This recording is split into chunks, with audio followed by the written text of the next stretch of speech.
Welcome to Harbourtime Strategy Talks. I'm your host, Colin Harbour. Harbourtime Strategy Talks is a podcast designed to explore a variety of business strategy topics and a place to hear practical tips for building and implementing sound business strategies. It is a production of Sea Harbor Services.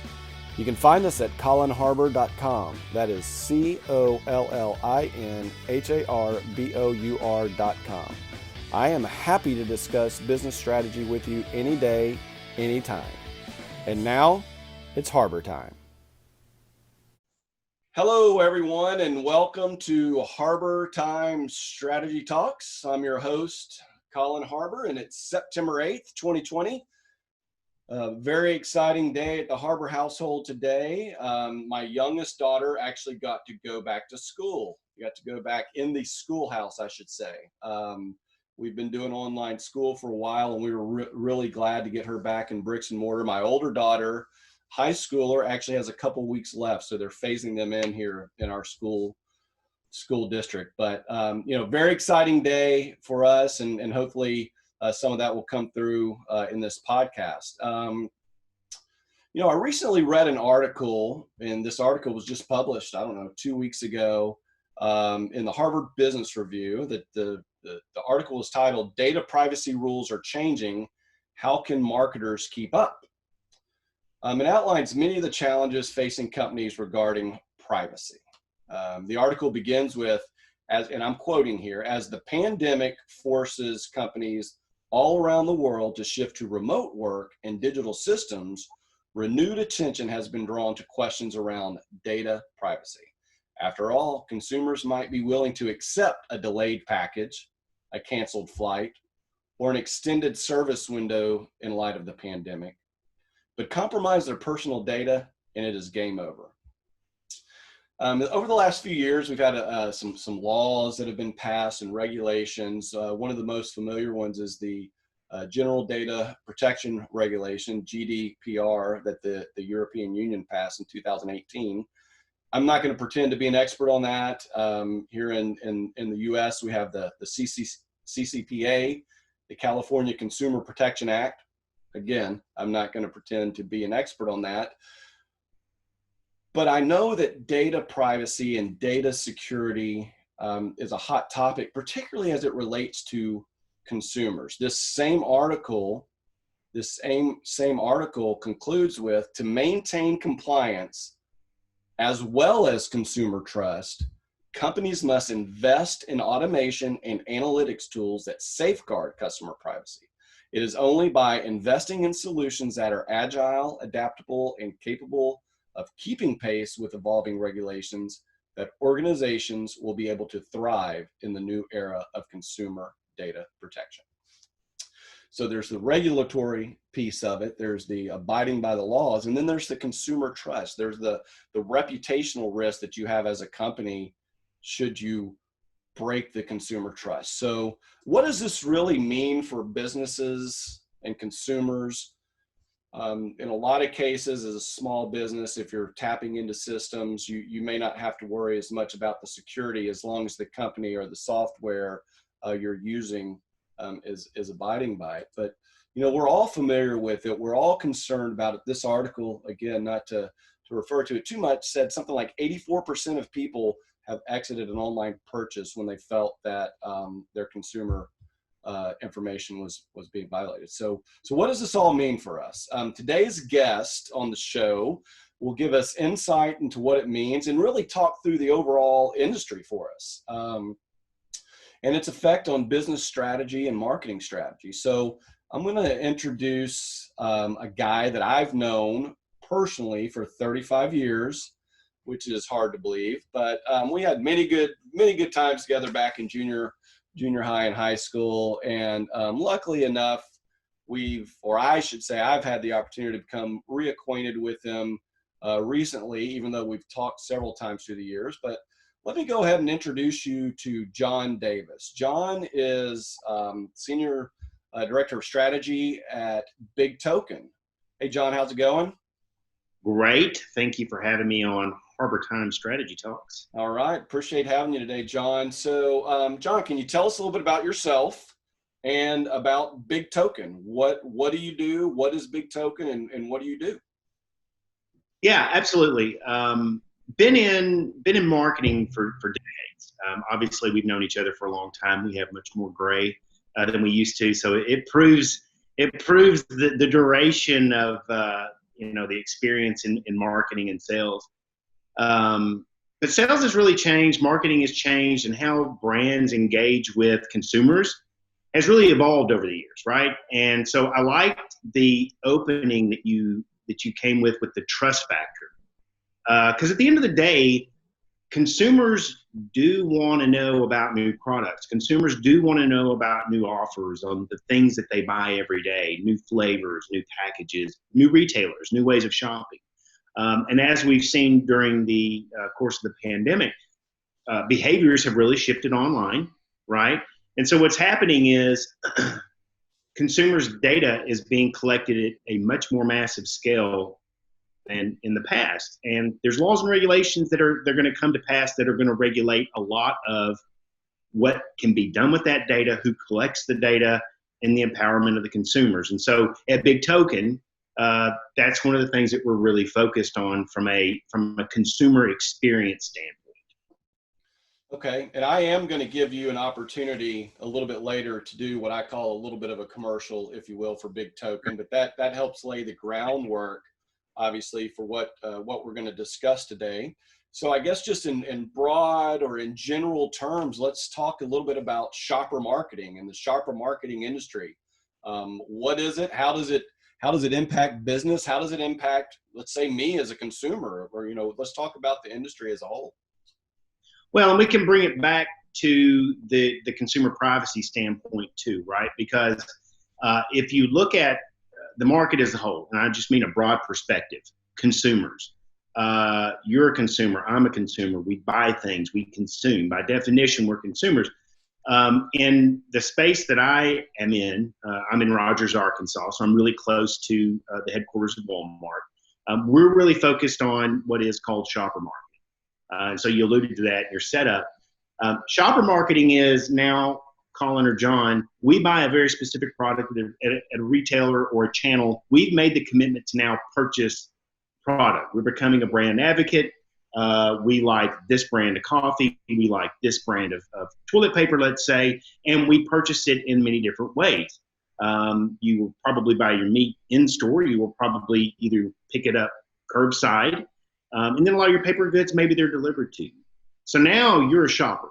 Yeah, you're a consumer, but now you're a Walmart shopper. You're an Amazon shopper. And Walmart and Amazon and all of these eBays, they're all collecting data on you daily with every transaction that you've got. And what the consumer privacy rules are kind of showing us, and as a general rule of thumb, there's no standard practice across all 50 states. So it's really challenging and interesting because we don't have this overarching federal law, right?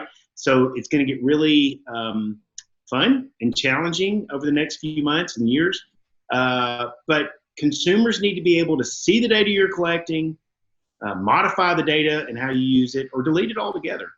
And that's making some really unique challenges, not only in the shopper space, but in marketing as a general practice. Sure. That's great. And we'll talk a little bit more about the data, the security in a moment. Let's talk a little bit about tactics then. So you've got the shopper marketing, and then I guess one of the other things we talked about last week was direct to consumer and direct to consumer tactics.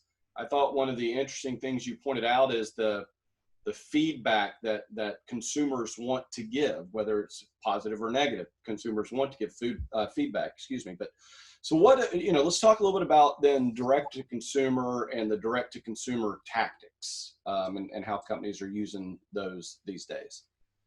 Yeah, and this is something I've personally been focused on over the past 20 years. This concept of a brand and a consumer having a back and forth relationship, not just a one-way amplification of media marketing messages, right?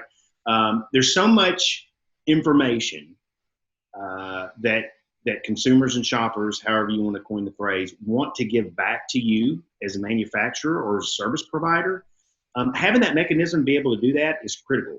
And from a consumer privacy standpoint, kind of tying it all together, having this consented relationship between the brands and consumers is kind of the baseline for the privacy laws. But very tactically speaking, email is still an extremely robust, most used digital channel. Gives you the opportunity to unsubscribe, gives you the opportunity to opt in, and then maybe to choose the messaging or topics that you want when you're getting emails. Now, and the first thing, email people, I get too many emails, too much email this, that, and the other. It's still the most used digital channel. So at the end of the day, small businesses and large businesses alike are still using email very effectively. But what email does is it gives you this feedback loop, right? So it gives consumers the opportunity to come back and tell you things that you can use as a brand or manufacturer. SMS, great tools in the market for SMS right now. And if you do it right, there's multiple opt-in opportunities with SMS. There's also multiple opt-out opportunities. And these aren't just bot-driven technologies from an SMS standpoint. Like they actually have real people who are backing these things, along with some canned responses in SMS. Obviously on Facebook and social with your chat bots, those have proven to be really, really effective. But at the end of the day, I think us as marketers, it's our responsibility to do everything we can to engage with consumers the way that they want to be engaged with. And then if they don't like this way, give them another way, because they do want to have this relationship. They've proven it. So you talk about give them another way. That's great, because I think I might have added this question after we talked, so you might not have even seen this one, but how is this changing? So consumers want it, right? Consumers want different things, different ways. Is it changing? Is there anything in the pipeline? I mean, we talk about SMS, email's been around for what seems like forever now. What's next? Chips that are implanted into our brain, or, I'm being a little bit sarcastic there, but there's always new technology. There's always new things developing. What's on the horizon? Well, I mean, there's rumors of things that are launching, and at BIGtoken, that's one of the things that we've tried to take on with our emerging technology. And I know we're not really talking platform specific right now, but I think that's one of the, funnest things for me as a marketer is knowing that there's a lot of people a lot smarter than me trying to figure out how can we give the people what they want, for lack of a better phrase. I mean, if I want to engage mobily and I have 1,000 apps on my phone, which is the right app to engage with me? Which is the right app for the brand to represent themselves on? You and I discussed in your own personal business, some of the channels and platforms that you were looking to get onto. And, I said, maybe not this one, but maybe you should consider these. You need your own research. But every platform is not right for every consumer. And I think at scale, that's the most interesting question, because at the end of the day, I'm a dude. I'm still a guy. You're an individual as well. And our wives are individuals. So at scale, we're all still very independent, singular people with our own digital journey. And brands and marketers need to be able to find us and get us what we need or what we're asking for and take our feedback. Moving on, I guess just like the technologies changes or the ways that people are marketing and the devices and the apps change and multiple apps working together and markets change, how consumers are dealt with change, and overall business strategies change. So I know that consumer privacy is important. So I want to spend the next few minutes talking about privacy and data. And, because we are shopping online more, we've been doing it gradually more and more through the last couple of decades, if you will, or the last decade particularly. But the last 6 months accelerated things, right? People buy more things online now than ever and buy almost anything online. So let's just talk about that. Let's talk about consumer consent.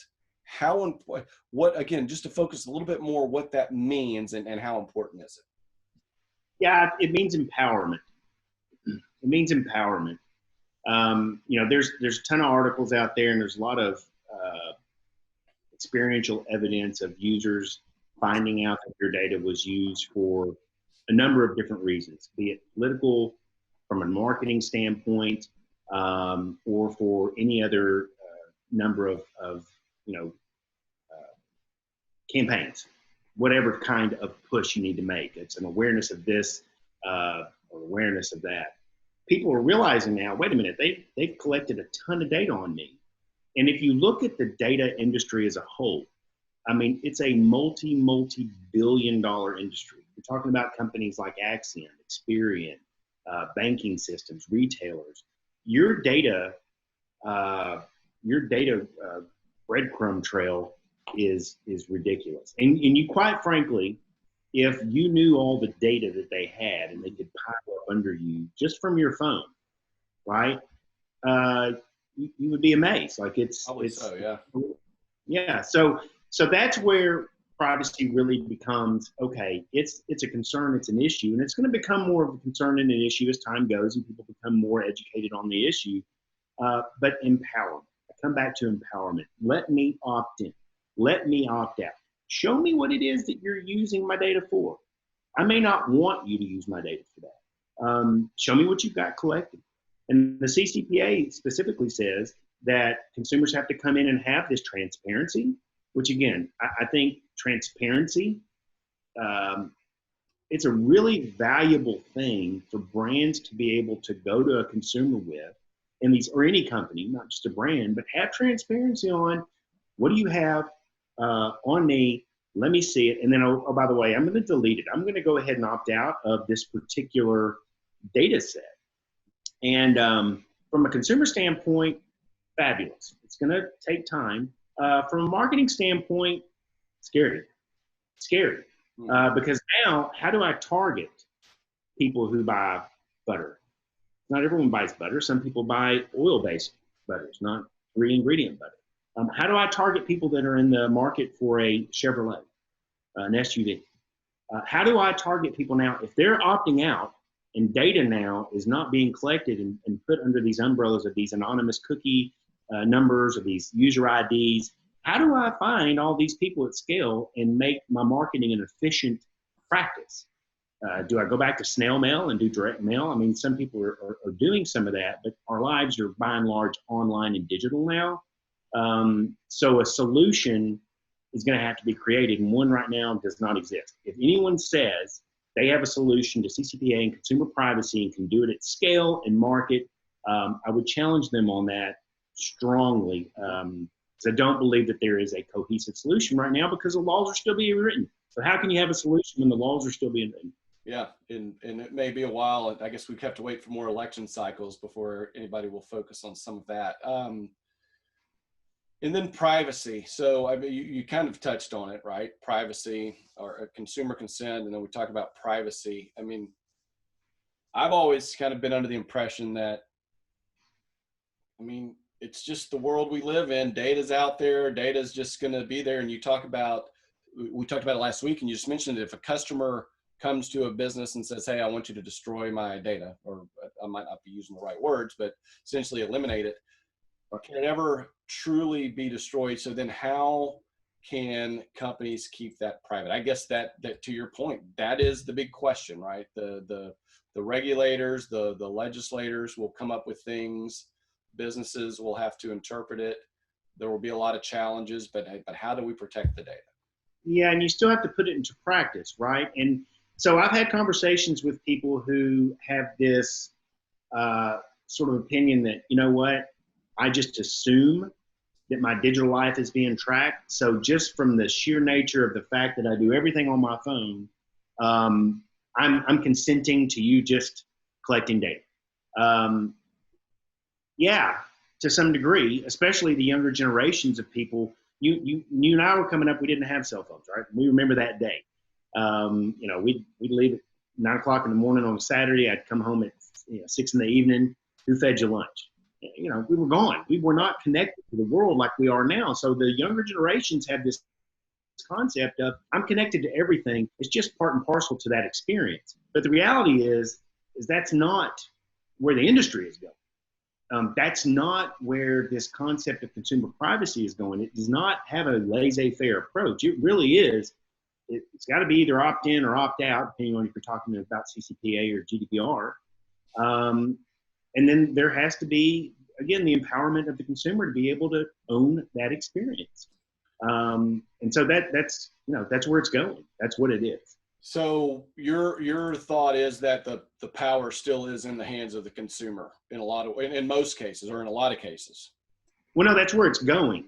Right now, the hands are in the multi-billion-dollar data companies. Okay. Because you got to think, if I'm running a digital media campaign on somewhere other than Facebook or Instagram or Pinterest, TikTok, which we mentioned, or Snapchat. They have their own platforms. They have their own data. Beyond that, there's browser inventory where people spend billions and billions and billions of dollars. Publisher inventory that are news articles and other publishers of content that's related to, me and my son are into mountain biking. I'm doing some research on mountain bikes. I'm reading mountain bike content. Now, these companies know that I'm in the market and I am consuming this content. They're going to start pushing those ads to me. All of us have experienced I just bought it, now I'm getting ads for it, right?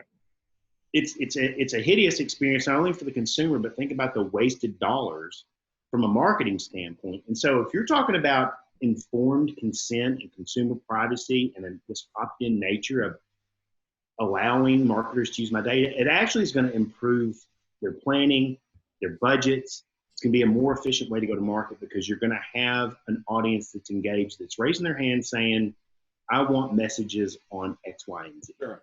So that's great. I appreciate the information. It sounds to me like there's still a lot, just like with everything else, it's under development, meaning there will be changing laws. The consumers will change. It is interesting. You mentioned the younger generation. In a lot of cases, they just assume, hey, well, this is just how it is. My whole digital life is out there, but they will mature over time and sometimes not want as much of it out there, right? So, there's going to be a lot of changes. Tell me a little bit. I mentioned earlier and wanted you to have an opportunity to speak about BIGtoken from a little commercial standpoint, if you will. I had not heard of BIGtoken until you went to BIGtoken, but tell me a little bit about BIGtoken and what you guys do a little bit more specifically than you did at the beginning, because I'd love to be able to share that information. Absolutely. And just one point on the consumer privacy thing before I get into BIGtoken, CRMs are all the rage. Customer relationship management system or a consumer relationship management system. There's a ton of platforms out there. What's hard there, though, is how do you build that up? So 7-Eleven email list, but 7-Eleven's email list alone is not going to increase household penetration. It's not going to grow market, right? So other tactics have to be used to funnel consumers into those CRMs. So from that perspective, yeah, it's a beautiful system, but it's very limiting based on the effort and time it requires to actually import those consumers or get those consumers to sign up. Okay. Loyalty programs are very similar in that regard. But everything that we're talking about is really what led me to BIGtoken today. As a platform, as a concept, as a consumer empowerment mechanism, I feel like we're on the bleeding edge of what's about to be this consumer consent avalanche of people taking ownership of their data, their digital data. And so what BIGtoken is a platform where consumers opt in, they sign up, and they say, I am John, I'm married, I have 2 kids, I'm 48 years old, give you my email address. And so I start to put into my profile as a user who I am as an individual. So that's sort of the consent piece. I agree to these consents, and that's sign up. After that, we start to have users, what we call walled gardens, tie their Facebook profiles, their Amazon historical purchase data, their credit cards, PayPal accounts. So now transactionally, we see, where you're spending money. We also see from a social perspective, what kind of content you're engaging in. Now you're asking, well, why are consumers doing this? Well, instead of an Experian or an Axiom making money on your data, we're paying these consumers to share their digital data lives. And when we monetize their data, we pay them more. So the more valuable their data is, the more we can monetize it, and the more money they make, especially right now during a time when people are really hyper-focused on my income, making money. Taking the power from these massive data companies and putting it back into the hands of the consumers with this consented approach has proven to be very, very dynamic for our clients. The last piece of what it is that we do is we do surveys. And these surveys can be anything that the brand wants to know about. And it also helps us behaviorally understand who these consumers are. And that's how we build better marketing campaigns. So now I can ask you what type of product you're interested in. I know where you're purchasing those products. And I see that you're doing that because the information that I have on you has been verified to an extremely high degree. So you become very valuable now to brands and marketers, not as some anonymous consumer. You're calling in BIGtoken, and we're going to monetize your data, and we're going to improve the marketing experience for you as an individual. Okay. Well, that's great. I really enjoyed our conversations last week. I really enjoyed researching about BIGtoken and then getting a little bit more into the consumer privacy. And then luckily this article, I guess the article was a couple of weeks ago, had just been published. I mean, there's tons of articles. Is that the Harvard article? That was the Harvard, and BIGtoken actually posted it on LinkedIn, which is where I first saw it. So I started to take a deeper dive into that article. And it sounds like we have a lot more ground to cover on this, and maybe sometime in the future we can come back and revisit it when some laws change, or as the consumers start to take more control of their data and growth. So I certainly appreciate having you on the show. I appreciate learning about your industry. I appreciate getting caught up with an old friend.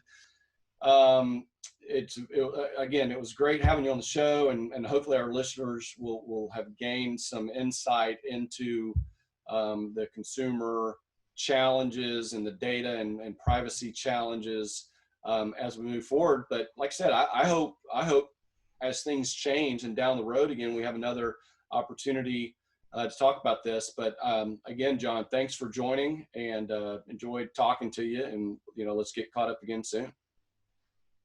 Thanks, Colin, man. It was nice to see you. And hopefully some of the users will comment on the video, maybe challenge us on some stuff, give us some more information. As things are evolving, I too am really interested in where things are going to go and how this is going to look. It's early on yet, but it's happening. So it's topics that we need to be discussing more often and with more clarity. Sure. Sounds great. All right. Well, thanks. I'm going to go ahead and sign off and talk to you soon. See you, Colin.